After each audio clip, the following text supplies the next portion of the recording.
Hey everybody, welcome back to the channel. I am Tinesha Davis. This is Fun and Budget, and in today's video we are doing something super exciting.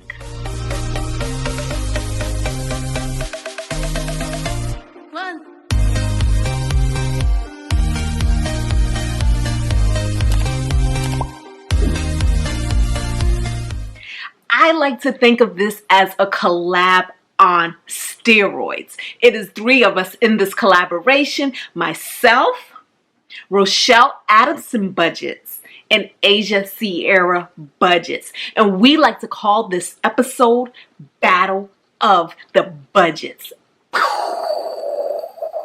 If I only knew how to do effects, that's where one would be. But guys, oh my goodness, we were talking on the phone one day and just brainstorming about, we're all into this budget life, but I've been doing this for over 3 years. Rochelle Addison's been doing this for over 3 years. Asia's been doing this for like 3 months, no, maybe 6 months, 7 months, something like that. I don't know. But the thing about it, we was like, how can we actually breed or put excitement back into the monthly mundane task of budgeting? And then that's what we came up with, this concept called Battle of the Budgets. Because the thing is this: I have a very different budgeting technique than Rochelle. And what you will find is that any of us who budget, we all have different techniques, we all have different strategies, we all have different things that we do. So in this video, I am going to do Asia Sierra's budget, right? And I'm actually trying to sell her on this, because if you head over to Rochelle Adamson's page, you're going to see that she also did Asia Sierra's budget. Now, I don't know her approach. She doesn't know my approach. Are we going to be similar? Are we going to be alike? Or are we going to be totally different? But at the end of the day, we're going to present both of our budgets to Asia. And at the end, she is going to either accept or reject, or maybe combine. I don't even know. But she's going to accept or reject our budgets. She's either going to choose my budget to rock with for the month of November, or she's going to choose Rochelle's budget to rock with for the month of November. Okay? So that's why I said I have to do a sales job, because I already know I have way different priorities, I feel, than Rochelle. So my budget may be a little bit on the who want to do that side. But I'm going to try to sell it. I'm going to try to sell it. And I hope what you all can get from this is the fact that budgets and finances are super personal. And no matter what advice you may get from financial advisors or budget strategists or money coaches, at the end of the day, the decision of what you ultimately do is still yours. You still have the power. All we can do is offer our advice and our reasons as to why, but it's all on you. So let's see, boo. Let's hope that she accepts this budget here, because I know best. Mama knows best. Or as Asia Sierra would say, Auntie knows best, boo. Okay, let's get into this. All right, y'all. So Asia Sierra presented me with a few things. She presented me what she expects her monthly income to be for the month of November and the bills that she has to pay, right? And so we're going to go through this. I'm using every dollar to plug her numbers in and to take you guys right along with me and give you some of my thought concepts and ideas behind all of this, okay? So Asia's income is going to be $2,806. Asia Sierra is married, and they do have a 2-income household, but her and her husband actually separate their budgets. They don't combine incomes, and they kind of divvy up what each is responsible for. So in this budget, we are only looking at Asia's moolah, okay? So with that $2,806, I kind of arranged this to what's important to me, okay? And so the first thing we see, we're going to look at her financial adult responsibilities. Rent. Rent is going to be zero. And I only kept that there because I still want to point out that she does have rent to pay, but her husband actually handles that expense, okay? So the next thing that she is going to do is the electricity bill. Her electricity bill comes in around $150, more or less, hopefully on the lesser side. So we're going to go ahead and allocate $150 of this to the electricity bill. And you can see in this top left hand corner, we see what we have left to budget. So she has $2,656 left to budget. The next thing on deck is the USAA insurance. Oh gosh, ignore my notes on the side. Okay, let's ignore my notes. All right, so her USAA insurance is going to be $350, right? And that handles her car insurance. It handles her rental insurance and blah, blah, blah, blah, blah, blah, blah, personal property insurance. I'm not sure if rental and personal property is all together, but that combined amount is $350. Now, I did make a note because I want to challenge Asia, or actually I want to ask Asia to do some research, because I know that she mentioned that she does carry full insurance on her vehicle versus liability. And her reasoning for that is so that if she ever does total the car or something like that happens, she would like to receive a check back that she can then apply to getting another car at auction. But what I want to know, out of curiosity, what I want to know is, what are the real numbers? Because I tend to find that a lot of us do that. We may carry insurance, but we didn't really run the full numbers as to what is worth it. Cell phones, for example. I always say, if you have a cell phone that's older than 2 years, you may want to drop insurance on that, because it's probably time for you to buy a new phone anyway, rather than paying that $250 deductible. If you're paying $9 a month in insurance, or $15 a month in insurance, or $20 a month in insurance, how much does that add up over time that you're not actually applying it toward anything? So with this, I want to say, run the numbers. If the car was totaled, how much would the insurance actually pay out? How much is full versus liability, and what is the deductible that you pay? So just want to know. And hey, Asia Sierra, it might can make a cool video, because again, I don't think a lot of us do this. We don't actually know the actual numbers when it comes to that. Okay, so AT&T, we're going to give her $72 here, because that is what that bill is. And we have $2,234 left to play with. Monthly subscriptions, $30, right? And she actually has another subscription, but that's going to be, we're going to see that a little later. So Asia, do not get scared. I know you told me 60, but the other 30 is applied somewhere else. Okay, boo? So now Asia runs her life with cash envelopes.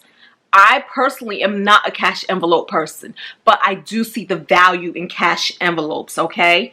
For gas, this is for the gas for her car, $100.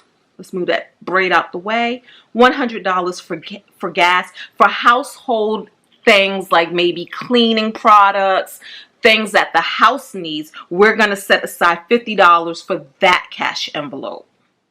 And then eating out, we are going to put $40 there. Asia has an adorable 5-year-old son who actually gets an allowance of $5 a week. So that will equal $20 for Prince Amir. Groceries. Now, groceries is tricky because she sent me the list of the things that she has in the cash envelope, and groceries was listed. So you know me, I don't take anybody's word for it. So I went back to Asia's videos past to try to see exactly what did she typically spend on groceries, and I really couldn't find anything. And that's because, and I asked her about it because she is my client, so I do kind of consult with my clients.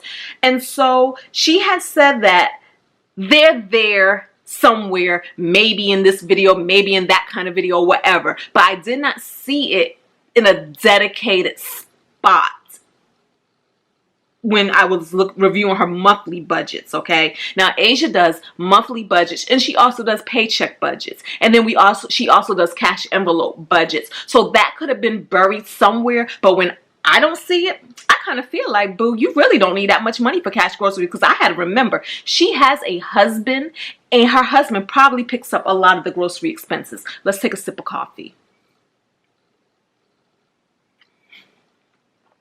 Okay, so with that, I was generous.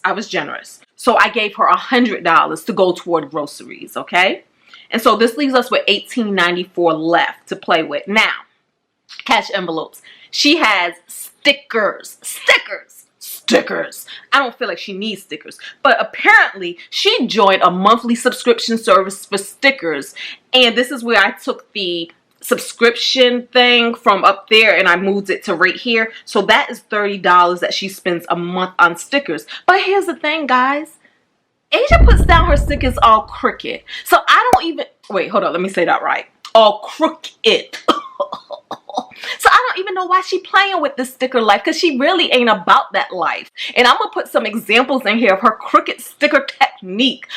But your girl has a solution, not just for the stickers, but for the budget with the stickers. Bam, girl. I got these 99-cent. Don't play. And look, they cute colors. They circle, so you can't put a circle down crooked. And so what I advise you to do, I'm going to give you a tutorial on how to use this sticker packet, this budget-friendly sticker kit, okay? The thing that you're going to do is put the sticker down first. Put it down. That way it's not crooked. And then after you have it down, take your cute little pen and write whatever you want on the sticker. Write whatever you want. Movies, you can even draw little pictures if you want, okay? Thank me later. Allowance. Now right here, she normally gives herself about $300 a month in allowance. But I've noticed in one of her videos when she was running a little lower on cash because of some other things that she had to do, she was willing to give herself $200 for that month in allowance. So I'm going to meet you in the middle, home skillet. I'm going to give you $250 because I am nice. I am nice. All right, $250. This gives us $1,614. And then she has giving, right? Normally, she gives about $100 in giving. But I'm not putting anything here in giving. I'm giving zippity zero. And one of the reasons why is because Asia still has debt. And I know this debt is very annoying to her. When I evaluate debt, I evaluate a few things. One of the things I evaluate is how much is this debt eating from your budget? You know, because again, the quicker we can get rid of it, the quicker we can add that money back to our life, right? The second thing I ask is, what is the pain factor of that debt? Because some debt, while it may be lower or it may be higher, it comes more with the roll your eyes effect. You feel some kind of way. You really don't like it. It just really gets you in your feelings every time you have to eyeball that debt. So the sooner we can clear off the books, the sooner you can go back to feeling balanced and you can breathe again. And so all of that. Now with Asia's debt, she really doesn't have much debt, guys. She just has this one credit card and it annoys her. So what I said is this. I said to myself, if she had been given $100 every month in giving, which is a luxury. Being able to give is a luxury. I always feel like when you are debt free, you can really be a generous giver then. But until then, just take care of you first. Put your own mask on first, right? Because a gift isn't necessary in anybody's life. You can draw a card. You can make a card. You can buy a $2 card and take that from your personal allowance and say, hey, happy birthday. You can write something meaningful. I love receiving meaningful words more so than physical material items, right? So you can do all of that. But let's say in January, you apply that $100 to debt from January to November, that would have been $1,100. $1,100 of debt gone. And then you can let people know, when I am out of debt, I will resume buying cash gifts. They'll love that. They'll cheer you on. They will support you in that. So that's why for this right here, I am going to set aside zippity zero for gifts. And like I said, if you must do a gift, this is just 1 month, November. If somebody does have a birthday in November, boo, go to your personal $250 that you got, buy a card. Write beautiful words on a card. Use some of them stickers and place them all crooked inside of the card. I got you. I support you. Okay, so moving right along. The next thing we're going to take a look at is sinking funds. So she also has sinking funds outside of the cash envelopes, right? Normally, she applies $300, or is it $400? Actually, it's $400. She applies $400 per paycheck, and we're going to say out of 2 paychecks. So $800 a month to sinking funds. Now, so I took a look. I reviewed her sinking funds, guys. So when I took a look at her sinking funds, so currently, now I don't know if these are current, but currently in her sinking funds, she has a mere savings, she has a car maintenance, she has Christmas, back to school, birthdays, passports, clothes, BOR, I think that is something with real estate, furniture, vacay, Amir's clothes, car tags, facials, nails, hair, hurricane, something secret, and YouTube. Now, what are you guys hearing? What are you guys hearing? Are you hearing what I'm hearing? What I'm hearing is that some of these things are actually duplicate items. Because if you have $250 or $300 in personal expenses and personal allowance, shouldn't your nail and hair come from there? You know? So I don't know. I think we might be double dipping a little. And so when I look at this, I know like, oh, I love the fact that she has a hurricane sinking fund because she lives in South Florida, home of the hurricanes and hurricane season. And so I love that she actually sets money aside. But I do feel like that fund is pretty much, what is it called? Filled. I think she's saving up for a generator, but who cares? That ain't my problem. But she has some things like lamps and food storage and money already in that fund. So when I look at this, and we know back to school, the babies really didn't go back to school, right? So when I look at this, there's only really 2 things out of this sinking fund that she can probably still fund in the month of November. All the rest of that stuff doesn't necessarily need more money. This month, we're just talking about 1 month. And the 2 things I said that she could possibly still put money in is car maintenance and Christmas, right? So I'm chopping this a lot. I understand that I'm chopping this a lot, but I have a rhyme and I have a reason, okay? So we are going to put $150 from paycheck 1 and $150 in paycheck 2. And so that equals $300 to spread across your sinking funds, okay? And this leaves us with $1,314. And again, I know that this is drastic. I know that this is drastic. But at that same time, when you still have debt, I do not want to encourage you to have so many funds that instead of really going after your main financial obligation, you're funding a bunch of things so that you have all this extra money to play with, because essentially a sinking fund is still a savings account. So it's essentially you're still putting over $1,000 a month into savings while still carrying high interest debt, okay? And some of those things may not necessarily be necessary you don't need a facial. We already know, because I be watching you, bestie, that you ain't been getting your nails did. And I'm just saying, like, don't play with me.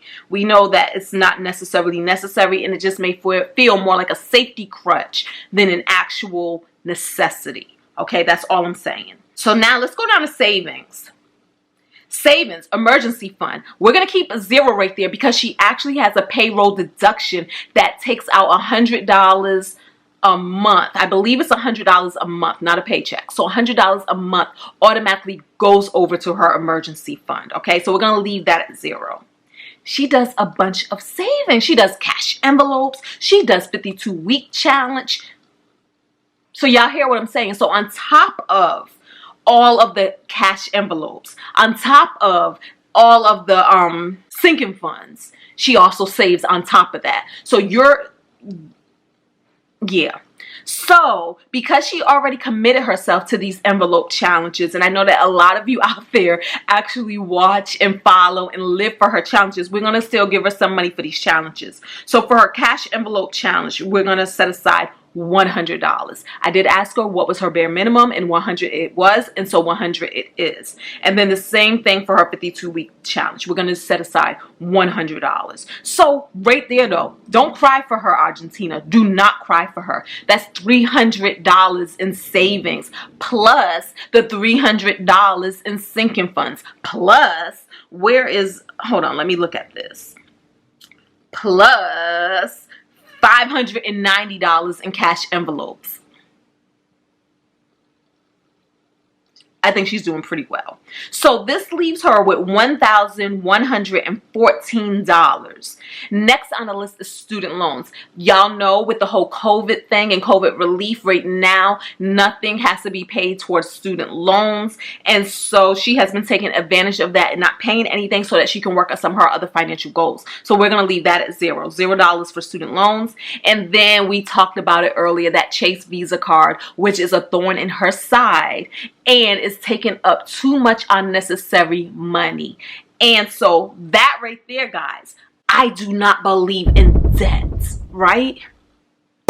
So because she has debt, my main focus for this whole budget right here is getting my girl out of debt. That's my main focus and concern, and plus I know how she feels about this emotionally, and so therefore I am setting aside the biggest bulk of her income to this debt. Y'all see that? $944 to her Chase credit card. And this will leave her, because right now her balance is $2,077 that she owes on that card. So that will leave her with $1,133. But again, baby girl, if you don't spend as much from your personal allowance set aside, you can apply more money to your Chase card. If you don't do stickers, you can apply that $30 to your Chase. You know, there are so many other things where this thing could be gone and could have been gone had I been your financial advisor, your financial auntie.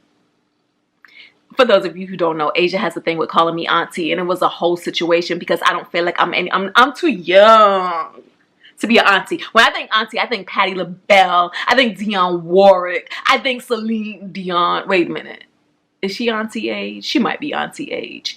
Barbara Streisand. I think older women are elders, really. I'm not your elder. I'm not your auntie. But anyway, she won't let it go. So we're going to be her auntie. I'm going to be her financial auntie. And she better listen to auntie. And she better choose auntie's plan. Now, you see that she still has $170 left to budget. Now, my thing with that is I believe in leaving a cushion. I know a lot of us follow Dave Ramsey's financial plan. I'm like looking at my hands like, did I put lotion on? But anyways, I know a lot of us follows Dave Ramsey's financial plan, where it says do a zero-based budget, where you give every single dollar an assignment. I do agree with that. I really do. But I also know that in every single month, things happen. Things pop up. Things that you didn't necessarily budget for appear, and then you have to spend time readjusting and moving things around to meet those other things. So I just like to leave a little bit of a cushion. So with this $170 cushion, and actually you can make another category called miscellaneous, and you can put that $170 right there, and then it will look like it's every dollar is budgeted. Like for instance, let me do that. Let me put this in a cash envelope since she loves cash envelopes. But I just really wanted to show this. So I'm going to put like miscellaneous, right? And then that's going to be $170. And again, the purpose of this $170 is not to spend it. The purpose is so when things that truly are unbudgeted pop up, boom, you got it. If you do happen to go a little over in different categories, boom, you got it covered. But the main thing would be to leave that money untouched as much as possible. If you leave it untouched as much as possible, at the ends of the month, the very ends of the month, when you're doing your final budget and you're reconciliating everything that you've done, you can then assign that money to something with purpose, such as your debt or such as your savings goals, okay? That's what it is. This is my budget plan, all geared toward getting rid of Chase. That is what the purpose of this budget. Girl, pick me. I want to know. You guys want to know. We all want to know. Will Asia, Sierra budgets accept or reject this budget? Until the next video, guys, don't forget to thumbs up. Subscribe if you're not a member of the family. Shoot us a message if you're interested in something like this for your channel with us. We can talk about it. And talk to us in the comments. We will meet you there. Don't forget to go and check out Rochelle Adamson's budget that she did on this same budget. Check that video out. The I will be somewhere in a sky. And check out Asia Sierra's channel, where she will actually let us know what she thinks, and she'll let us know whose budget plan she is going to go with. Mine, Rochelle's, none of ours, a hybrid of ours. I don't even know. I really think she should choose. Bump that hybrid. Don't play nice. Pick me. Pick me. Pick me. Peace.